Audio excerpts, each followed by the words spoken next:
నిత్య కళ్యాణం పచ్చతోరణంగా విరాజిల్లుతున్న మురముల శ్రీ భద్రకాళి సమేత శ్రీ వీరేశ్వర స్వామివారి క్షేత్రపాలకులు శ్రీ లక్ష్మీ నరసింహస్వామివారి ఆలయానికి శుక్రవారం భక్తుడు ఏసీ అందజేశారు.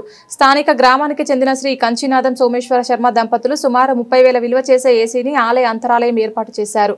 దాతను స్వామివారి శేషవస్త్రం చిత్రపటం ప్రసాదం అందజేసి సత్కరించారు.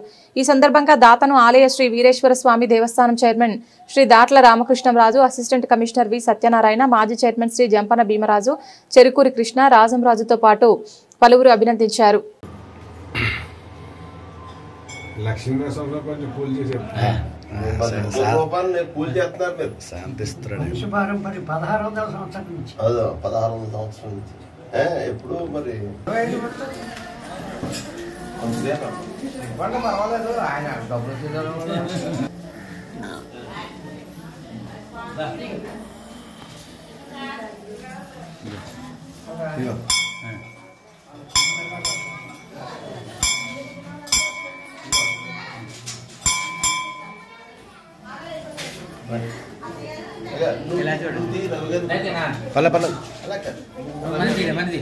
నేను తీసి పెడతాను ఫోటోలు చాలు కదా.